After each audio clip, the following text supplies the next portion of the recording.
이스라엘에서는 자녀가 12살쯤 되면 부모가 그를 데리고 회당이나 성전으로 갑니다.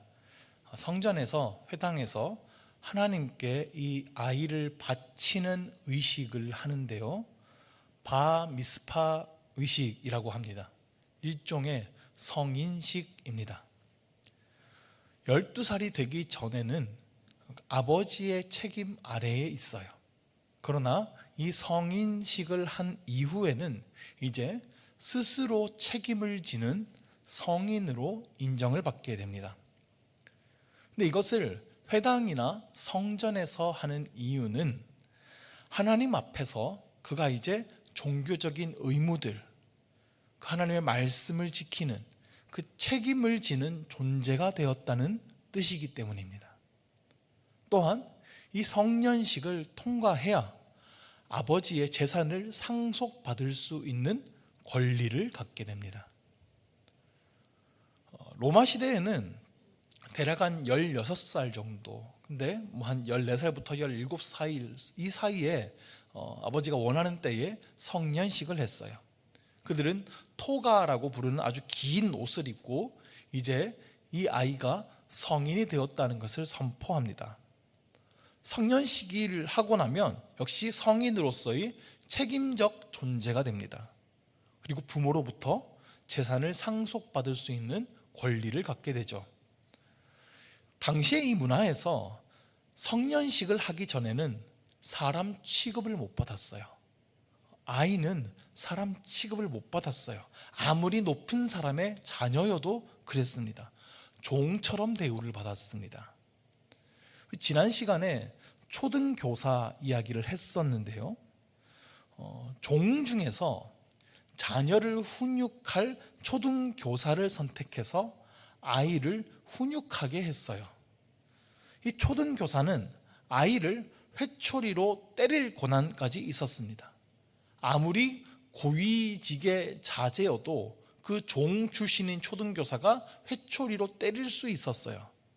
성인식 하기 전까지는 그 종인 초등교사한테 맞아야 되니까 종이나 다를 바가 없죠. 자, 이런 배경에서 오늘 본문 1, 2절을 봅시다.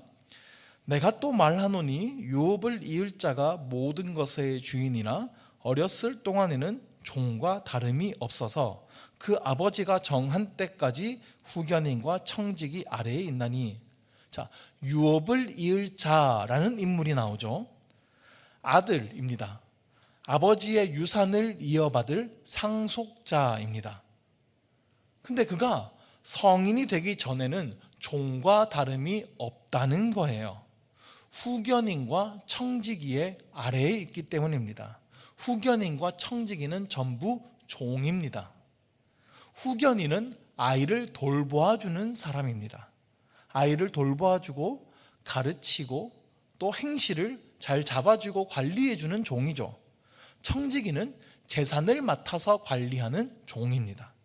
성인이 되기 전에는 아무리 높은 사람의 아들이어도 그 종들의 아래에 있다는 거예요. 이것은 그 아버지가 정한 때까지입니다. 성인식을 할 때까지요. 성인식을 하고 나면 이제 드디어 아들이자 상속자의 신분을 갖게 되는 겁니다. 바울은 당시의 이 보편적인 문화를 통해서 우리의 신분에 대해서 설명하려고 하고 있습니다. 예수 그리스도를 통하여서 바뀌어진 우리의 신분입니다. 종에서 아들로 바뀌었습니다. 3절을 보시면 이와 같이 우리도 어렸을 때에 이 세상의 초등학문 아래에 있어서 종노릇하였더니, 자, 어렸을 때라는 것은 예수님을 알기 이전이죠. 이 세상의 초등학문 아래에 있었습니다. 여기서 초등학문이란 기본적인 지식을 말하는 건데요, 예수님을 알기 전에, 예수님을 믿기 전에 그들이 믿고 따르던 세상의 지식들, 세상의 관습들, 세상의 종교들을 다 가리키는 말입니다. 그리고 이 갈라디아서의 문맥 안에서는 구약시대의 율법을 가리키는 것이기도 해요. 자, 율법이나 세상의 학문, 세상의 종교들 사실 살펴보면 다 원리가 비슷해요. 내가 바르게 행해야 되고 행한 대로 보응을 받게 된다는 것이죠. 그러므로 선하게 살아야 된다. 그러면 의롭게 될 수 있다라는 겁니다. 자, 4절에서요. 때가 참에 하나님이 그 아들을 보내사 여자에게서 나게 하시고 율법 아래에 나게 하신 것은 때가 찼습니다. 하나님의 때가 왔어요. 하나님께서 인류를 구원하실 그 때가 온 것입니다. 그 아들 예수님을 보내셨지요. 여자에게서 나게 하시고 율법 아래에서 나게 하셨습니다. 우리와 똑같은 인간의 모습으로 태어나셨다는 뜻이고요. 율법 아래에 있는 유대인으로 나게 하셨습니다. 그리고 율법의 요구를 완전하게 지키신 유일하신 분이 예수님이십니다. 하나님께서 그 아들 예수님을 보내신 이유가 5절에 나옵니다. 율법 아래에 있는 자들을 속량하시고 우리로 아들의 명분을 얻게 하려 하심이라. 자, 율법 아래에 있는 자들을 속량하시기 위해서, 그리고 우리로 아들의 명분을 얻게 하기 위해서입니다. 아들의 명분을 얻었다라고 하는 것은 더 정확한 의미로 양자로 입양되었다라고 하는 뜻이에요. 자, 이 의미를 더 정확하게 이해하려면 고대 로마의 입양 제도에 대해서 좀 이해할 필요가 있는데요. 고대 로마 시대에 상류층 원로원들 중에서는 입양이라는 것이 흔하게 이루어지는 일이었대요. 그 로마의 상류층에게는 자기의 이름을 이어갈 그 후사 문제가 굉장히 중요했는데요. 만약에 아들을 낳지 못하거나 아들을 낳았는데 일찍 잃게 되었거나 뭐 이런 경우들이 생기죠. 근데 또 한편으론 아들을 낳았는데 아들이 있는데 내 아들이지만 영 시원찮아요. 얘가 우리 가문을 잘 이어갈 수 있을까 걱정이 돼요.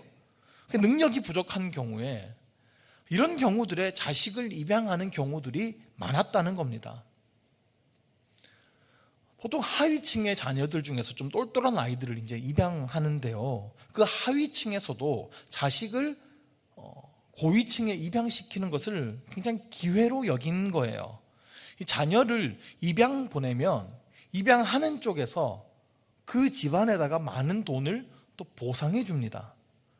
그리고 그 자녀 입장에서도 좋은 가문으로 들어가는 게 기회죠. 거기서 잘 보이면 인정받으면 상속자가 될 수 있고 권력도 얻을 수 있게 되기 때문입니다. 그래서 로마의 황제들 중에서도요, 이렇게 입양된 아들들이 꽤 많습니다. 대표적으로 로마의 첫 번째 황제인 아우구스투스, 성경에 아구스토라고 나오는 그 왕도 그 율리우스 카이사르가 입양해온 아들이에요. 자, 사도 바울은 지금 우리의 바뀐 신분에 대해서 지금 이 비유를 들어서 설명하고 있는 것입니다. 하나님께서 우리를 값을 치르고 사셨어요. 그것이 바로 속량입니다. 예수님의 핏값으로 사셨죠.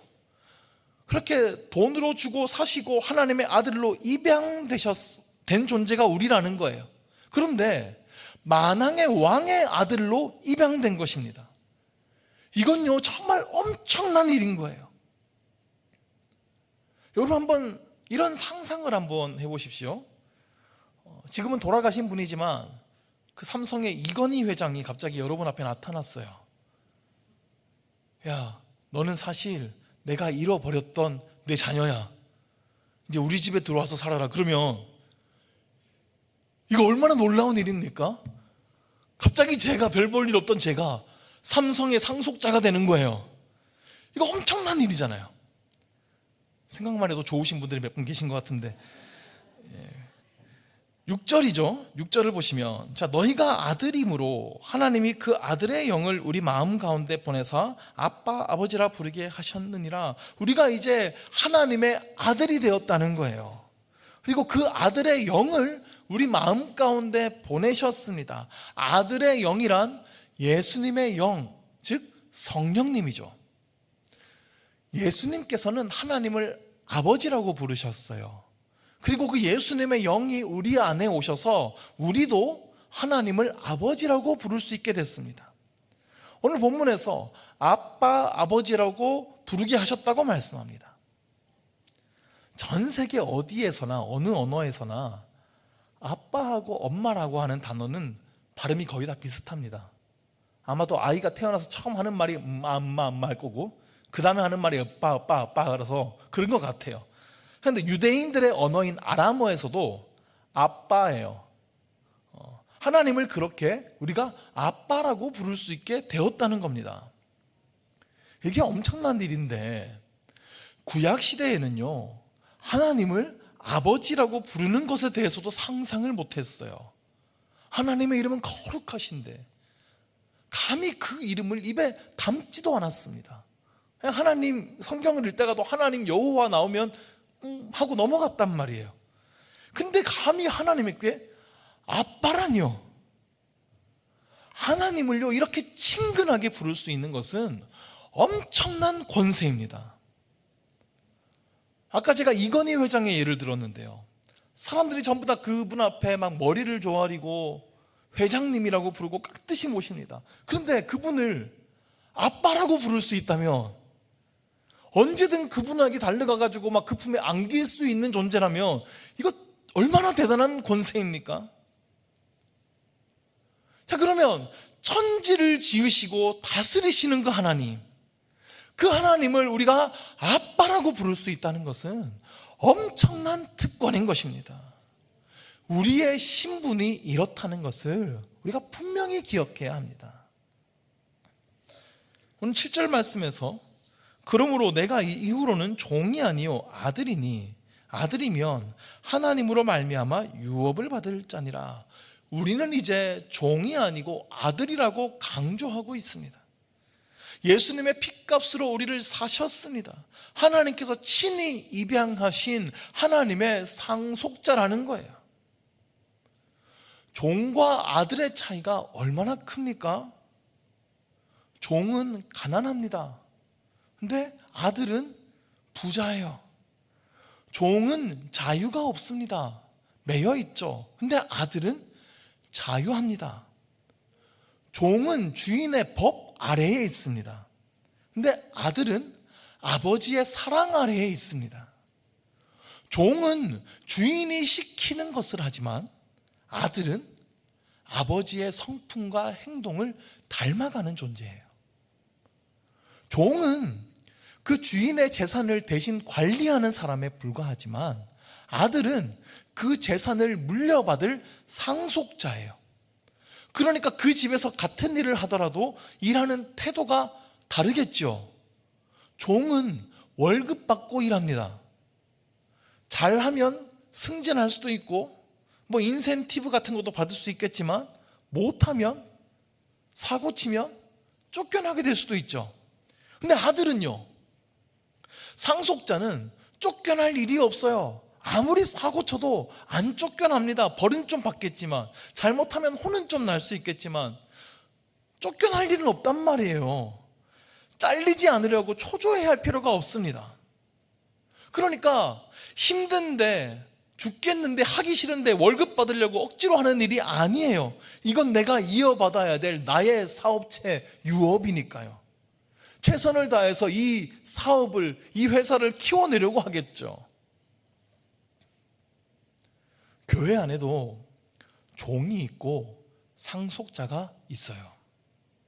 신앙생활을 종의 모습으로 하는 사람이 있고 상속자의 모습으로 하는 사람이 있습니다.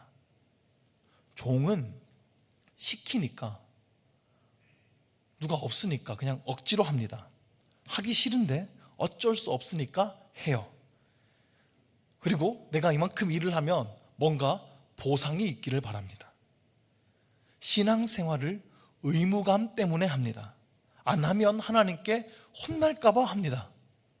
너 이제 하나님 자녀 아니야 라고 잘릴까 봐 해요. 근데 상속자는 다릅니다. 시키지 않아도 기쁨으로 합니다. 당장의 보상이 없어도 열심히 전심으로 헌신합니다. 의무감 때문이 아니라 하나님께서 나에게 주신 그 비전, 하나님 나라의 사명을 위해서 합니다. 예배 나오는 거도 예배 안 나오면 내가 벌 받을까봐, 벼락 맞을까봐 무서워서 나오는 게 아니라 하나님을 만나는 그 기쁨으로 오는 거예요. 그러면 여러분은 어느 쪽이십니까? 우리는 종이 아니라 아들입니다. 자녀예요. 우리의 바뀐 신분을 기억해야 합니다. 그러면 우리의 신앙생활이 달라질 것을 믿습니다. 우리 모두가 사실 처음 예수를 믿었을 때 생각해 보면 그때는 이런 기쁨들이 막 충만했을 수 있어요. 막 예배 오는 게 너무 좋고, 기도하는 것도 너무 막 기쁘고, 막 기도할 때마다 응답되고, 막 찬양할 때마다 눈물 나고, 막 감격이 있고. 근데 그런 신앙생활들이, 예배들이 몇 년째 막 의미 없이 반복되다 보면, 몇십 년째 똑같이 믿음 생활하다 보면 어느샌가 그런 감격들이 다 사라지고 의무감과 어떤 습관적인 모습들만, 행동만 남아있게 되는 경우가 많은 것이죠. 바울은 이제 그 부분에 대해서 강력하게 권고하고 있습니다. 8절과 9절 말씀을 보시면요, 그러나 너희가 그때에는 하나님을 알지 못하여 본질상 하나님이 아닌 자들에게 종노릇하였더니 이제는 너희가 하나님을 알 뿐 아니라 더욱이 하나님이 아신 바 되었거늘 어찌하여 다시 약하고 천박한 초등학문으로 돌아가서 다시 그들에게 종노릇하려 하느냐. 이전에는 몰라서 하나님을 알지 못해서 세상에 종노릇하면서 살았습니다. 우상 숭배에, 혹은 나의 착한 일로 의롭게 되려고 노력했어요. 그러나 이제는 우리가 하나님을 압니다. 예수님의 핏값으로 우리를 사셨고 하나님의 자녀 삼아주신 그 은혜를 우리가 압니다. 그리고 또한 하나님께서 우리를 아십니다. 우리만 하나님을 알고 우리만 하나님께 막 애써 섬기고 예배하는 게 아니라 하나님께서 나를 아시고 나도 하나님을 아는 그런 인격적인 관계를 하나님과 갖게 되었다는 겁니다. 하나님과 아버지와 자녀라는 친밀한 관계 속으로 우리가 들어가게 되었습니다. 근데 어떻게 다시 이전의 모습, 그 종과 주인의 관계로 돌아갈 수 있냐는 겁니다. 그 약하고 천박한 초등학문이라고 했어요. 구체적으로 이것에 대해서 10절에서 말씀하는데요, 너희가 날과 달과 절기와 해를 삼가 지키니. 이 로마의 종교 의식들이요, 해와 달과 별의 움직임 그리고 절기에 따라서 종교 의식들이 계속 진행되었어요. 왜 이런 것들을 계속 따르냐는 거죠. 예수를 믿으면서도 여전히 그 세상 문화 종교 의식을 버리지 못한 모습들이 있었던 것 같습니다. 지금도 여전하지 않습니까? 예수 믿으면서도 이사 아무 날에나 못 갑니다. 손 없는 날 찾고요, 결혼하거나 집안의 중대사들 앞두고 돈 들여서 날 받기도 하고요, 그리스도인들 중에서도 사주팔자 궁합 보러 다니는 분들 계십니다. 뭔가 결정해야 될 때 전쟁이 찾아가서 물어보고요, 어떻게 해야 되냐고. 혹은 연초에 무슨 큰일이 벌어지면 액땜했다고 그러면서. 우리가 이렇게 다른 종교를 이렇게 따르지는 않더라도 다른 종교의 영향 아래에 우리도 모르게 있을 수도 있어요. 요즘에 기독교 신조어가 있더라고요. 불독교라고. 이게 뭐냐면 불교하고 기독교를 합쳐놨다는 거예요. 그러면 유독교, 이건 뭘까요? 유교하고 기독교를 합쳐놨다는 거예요. 무독교라는 말도 있어요. 이게 뭘까요? 무속신앙하고 기독교를 합쳐놨다는 겁니다. 불교 믿듯이 기독교를 믿는 사람이 있고, 유교 믿듯이 기독교를 믿는 사람이 있고, 무속신앙 믿듯이 기독교를 믿는 사람들이 있더라는 거예요. 무당에게 전보러 가기는 좀 그러니까, 그래도 내 앞길이 좀 궁금해서 이제 기도 받으러, 특별히 예언 기도 하는 사람이 있다 싶으면 거기 가가지고 제가 어떻게 해야 될까요? 무당한테 하는 거 좀 똑같이 물어보고, 불교에서 삼천배하고 무슨 100일 기도하고 이렇게 하면 소원이 이루어진다더라. 어디 기와장 사놓으면 소원이 이루어지고, 이런 것처럼 명상을 하고 마음 비우고 교회에다 사다 놓고 그러면 소원 이루어질 줄 알고, 이런 것들 불교적 의식으로 신앙생활을 한다든지요. 유교 문화는 기독교에 너무 많이 들어와 있어요. 우리가 뭐 장례 문화 같은 거 보면 거기에도 유교 관습이 많이 들어와 있지만요, 우리 일상에서도 보면 우리 유교 문화권 속에서 살다 보니까 그 양반 문화, 그래서 직분 올라가고 뭐 좀 위로 끼면 점잔 떨어가면서 양반 행세한다든지, 남녀를 차별하고 뭐 양반 쌍놈 차별하는 것처럼 직분에 따라 사람 차별하고 뭐 이런 것들, 그리고 유교의 그 형식들, 형식주의들, 내가 형식만 잘 갖추면 예를 갖춘 것처럼 생각하는 문화들이 은근히 많이 들어와 있죠. 근데 이런 것들이 다른 곳에서도 마찬가지더라고요. 그 유대교인들의 종교의식도 마찬가지였어요. 형식주의들, 때마다 절기들을 지키면서 자기들이 정해놓은 관습들을 잘 지키면서 자신들이 신앙생활을 잘 하고 있다고 착각하는 겁니다. 하나님을 향한 그 마음이 없이 그 성경의 정신이 빠진 채로 외적인 종교 생활만 하는 것은 형식주의입니다. 알맹이가 빠진 껍데기에 불과한 것입니다. 11절에서 바울이 염려합니다. 내가 너희를 위하여 수고한 것이 헛될까 두려워하노라. 바울이 전한 그 복음의 수고가 헛된 것이 될까 두려워합니다. 사실은 갈라디아 교인들의 신앙이 다시 도로 없어질까 봐 두려워하는 것입니다. 세상의 관습에 빠져서 혹은 율법주의, 형식주의에 빠져서 그 믿음이 사라질까 봐 걱정하고 있는 것이죠. 사실 갈라디아서에서 보면 갈라디아 교인들은 거짓 교사들의 잘못된 가르침에 넘어가고 있었죠. 율법주의에 빠질 뻔했습니다. 예수님을 믿어도 이 율법을 꼭 지켜야 된다는 거예요. 말은 맞는 것 같아요. 예수님을 믿는 사람들, 하나님의 말씀을 톡 잘 지켜야 됩니다. 근데 율법주의자들은 이 율법을 지켜야지만 구원을 받는다라고 주장합니다. 이게 잘못된 거예요. 만약에 율법을 지켜야지만 구원을 받는다면 예수님은 왜 오셨습니까? 예수님은 무엇 때문에 십자가에 돌아가신 것입니까?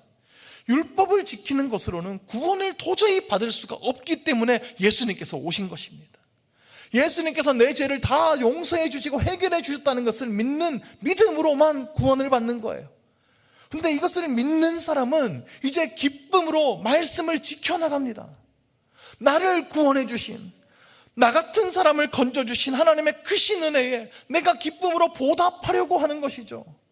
즐거움으로 예배하고 즐거이 헌신합니다. 두려움이나 의무감으로 하는 것이 아니라 자유함으로 마음을 다해서 신앙생활을 해나가는 것입니다.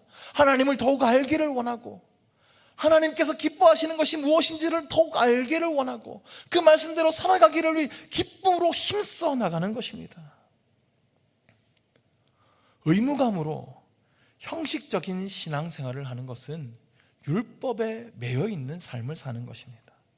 오늘 본문의 표현처럼 초등학문에서 벗어나지 못한 거예요.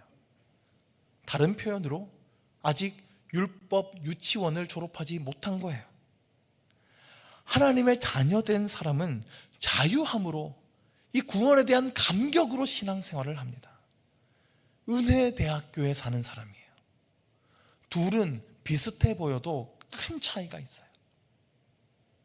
똑같이 헌금을 해도 달라요. 율법적인 헌금은 내가 헌금을 많이 해서 공로를 이만큼 쌓아야 천국에 갈 수 있다고 생각해요. 그러니까 이 종은 천국에 못 갈까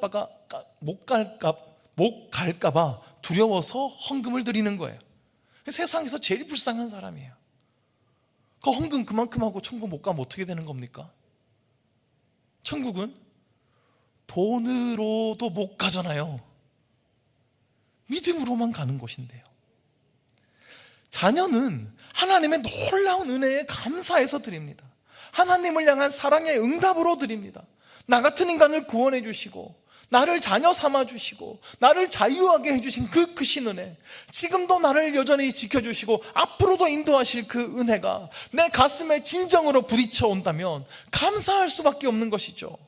아무리 많이 드려도 아까울 수 없는 것입니다. 봉사도 마찬가지입니다. 내가 어느 정도 열심히 봉사해야 하나님을 만족시켜 드릴 수 있을 것 같습니까? 우리의 노력으로는요 택도 없습니다. 갈수록 피곤하고 지칠 뿐인 거예요. 아니 우리가 세상에서 살아가는 것도 힘들어 죽겠는데 주일에 또 주말에 쉬지도 못하고 교회에 와가지고 또 일을 해야 되니까 그거 얼마나 피곤합니까? 그 저녁에 쉬지도 못하고 또 이렇게 교회 나오셔가지고 또 예배 드려야 되고 이것도 얼마나 힘듭니까? 이 습관적인 종교 생활은요, 더 무거운 짐을 지는 거예요. 인생이 더 고된 겁니다. 근데 은혜 아래에 사는 사람은 다릅니다. 하나님께서 그 세상의 짐에서 나를 건져주셨다는 것, 나를 사용하여 주신다는 것에 감사하고 하나님과 함께 해나갈 수 있다는 것에 즐거워합니다. 나 같은 사람을 사용하셔서 하나님의 일을 이루어 가신다는 것에 감격하며 하는 것입니다. 마음을 다해서 사랑과 감사를 드리며 봉사하게 되는 것이죠. 내가 하나님의 자녀 되었다는 것을 믿는 사람의 마음에는 항상 이 은혜와 감격이 있습니다. 감사가 있습니다. 자원하는 마음이 있습니다. 이것은 하나님께서 나에게 맡겨주신 유업이기 때문입니다. 나는 그 유업을 물려받는 상속자이기 때문입니다. 여러분은 종입니까? 자녀입니까? 하나님의 자녀된 이 기쁨과 감격과 은혜를 회복하시기를 간절히 원합니다. 이 하나님의 풍성한 은혜와 사랑 안에서 기쁨과 감사함으로 이 살아있는 신앙생활을 하는 저와 여러분 될 수 있기를 주의 이름으로 축원합니다. 우리 함께 말씀을 기억하며 함께 기도하기를 원하는데요,